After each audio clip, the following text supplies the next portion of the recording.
बुधवार सुबह 9 बजे का वक्त होता है। आसपास के सभी लोग अपने अपने काम पर जा रहे थे। तभी मोहल्ले के एक घर से एक महिला के चीखने की आवाज़ें आ रही थी, लेकिन लोगों ने पहले तो इसे घरेलू मामला समझकर इग्नोर कर दिया। लेकिन उस घर से महिला की चीखें बढ़ती ही जा रही थी। तभी कुछ लोग उस घर के पास पहुंचते हैं तो देखते हैं उस घर का ताला बाहर से लगा हुआ है और अंदर से महिला के रोने की आवाज़ आ रही है। महिला की आवाज़ सुनकर लोग घर के बाहर लगे ताले को तोड़कर अंदर घुसते हैं तो वो महिला खून से लथपथ थी और उसका काफ़ी खून बह चुका था। लेकिन जब पड़ोस के लोग घर के अंदर जाते हैं तो वहाँ 2 लाश पड़ी होती हैं और फर्श पर चारों तरफ खून ही खून दिखाई देता है, जिसे देखकर वहाँ मौजूद हर शख्स सन्न रह गया। ये 2 लाशें उसी महिला के पति और बड़े बेटे की होती हैं। लोग पुलिस को फ़ोन कर इस वारदात की जानकारी देते हैं और महिला को अस्पताल में भर्ती कराया जाता है। कुछ समय बाद जब महिला को होश आता है तो इस वारदात की जो कहानी उस महिला ने बताई उसने हर किसी के होश उड़ा दिए। नमस्कार, खबर की कबर में बात करेंगे ऐसी कहानी की जिसमें संपत्ति के लालच ने एक बेटे और बहू को इतना अंधा कर दिया कि उन्होंने अपने ही पिता और भाई की लोहे की रॉड से पीट पीट कर हत्या कर दी और अपनी मां को अधमरा कर मरने के लिए छोड़ दिया।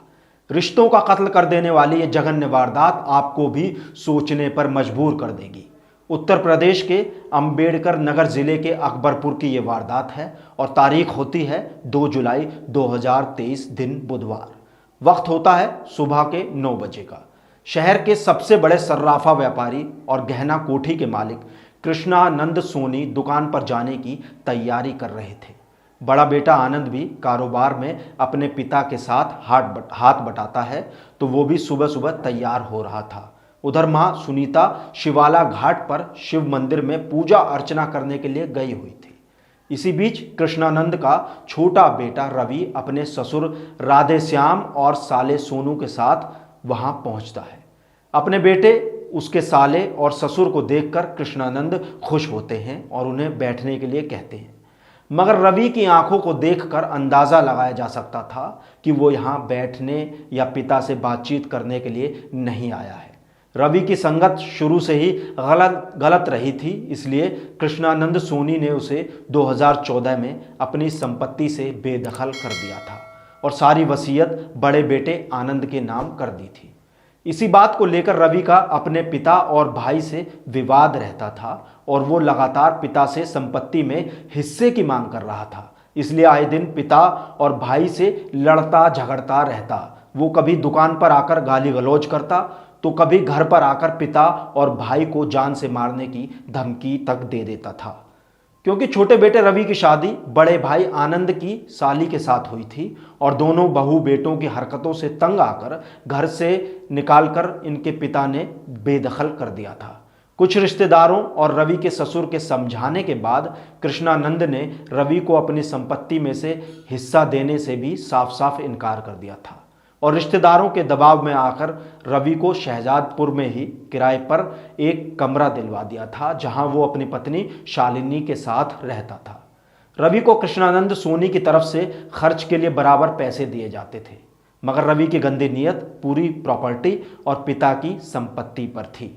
इसका सपोर्ट रवि के ससुर और साले भी करते थे, मगर कृष्णानंद ने साफ कह रखा था कि वो अपनी मेहनत की कमाई में से 1 पाई भी छोटे बेटे रवि को नहीं देंगे। वहीं दूसरी तरफ कृष्णानंद का विवाद बड़ी बहू ज्योति के साथ भी चल रहा था, जिसके बाद बड़ी बहू भी परिवार और अपने पति आनंद से अलग रह रही थी। इस बीच दोनों बहुओं ज्योति और शालिनी की आपस में बात होती रहती थी। बुधवार 2 अगस्त के दिन रवि अपने ससुर राधेश्याम और साले सोनू के साथ पिता के घर गहना कोठी पहुंचा और पहले पिता का गला घोंट दिया और फिर लोहे की रॉड से उनके सिर पर ताबड़तोड़ वार कर दिए। सारे घर में चीख पुकार मच जाती है।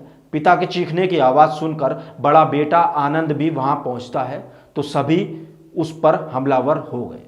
लोहे की सरिया से उसके सिर पर कई वार किए और जिससे आनंद की भी मौके पर ही मौत हो गई। जब घर में ये खूनी खेल चल रहा था तभी कृष्णानंद की पत्नी सुनीता मंदिर से वापस लौटती हैं तो उनके भी होश फाख्ता हो जाते हैं।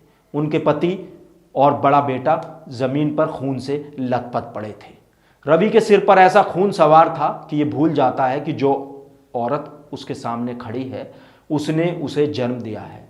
मां के सामने आते ही रवि ने अपनी मां पर भी ताबड़तोड़ लोहे की रोड से हमला कर उसे अधमरा कर दिया, जिससे वो बेसुध होकर जमीन पर गिर पड़ी।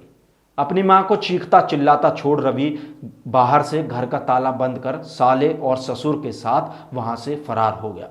किसी को कुछ पता नहीं था कि घर के अंदर क्या हुआ है। तभी कुछ समय बाद सुनीता की आंखें खुलती है और होश में आने पर वो घर के पीछे वाले हिस्से पर पहुंचकर शोर मचाने लगती है। आसपास से गुजर रहे लोग अंदर झांक कर देखते हैं तो वो दंग रह जाते हैं। सुनीता खून से लथपथ पड़ी थी और दर्द से कराह रही थी, जिसके बाद मोहल्ले के लोग पुलिस को वारदात की सूचना देते हैं। मौके पर पहुंचकर पुलिस घर का ताला तोड़कर घर के अंदर दाखिल होती है तो जमीन पर कृष्णानंद और आनंद की लाश पड़ी थी, जबकि सुनीता खून से लथपथ करा रही थी। सुनीता को इलाज के लिए फौरन अस्पताल भिजवाया जाता है। प्रथम दृश्य देखने पर पुलिस को पता चलता है कि हत्यारा कोई जानने वाला ही है और घर के सदस्यों ने ही उसे घर में एंट्री दी है, जिसके बाद पुलिस फोरेंसिक टीम को बुलवाकर घर से सबूत इकट्ठा करने लगती है। मगर पुलिस को कुछ समझ नहीं आ रहा था कि आखिर हत्यारा कौन है। अब पुलिस के पास हत्यारे तक पहुंचने का एक ही रास्ता था और वो थी घायल सुनीता। पुलिस सुनीता के होश में आने का इंतजार करती है ताकि सुनीता के बयान के आधार पर पुलिस हत्यारे तक जल्द से जल्द पहुंच सके। इसी बीच अस्पताल में इलाज होते हुए सुनीता को होश आ जाता है, जिसके बाद उनका बयान दर्ज किया गया। सुनीता ने हत्या का आरोप अपने छोटे बेटे रवि, उसके ससुर और साले पर लगाया है।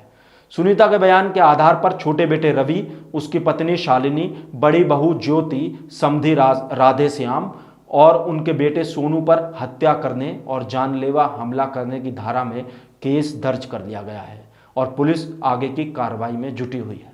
आपकी इस खबर पर क्या राय है? आप हमें कमेंट करके बता सकते हैं। हमारे चैनल खबर की खबर को सब्सक्राइब कर लें और अपने दोस्तों के साथ शेयर करना ना भूलें।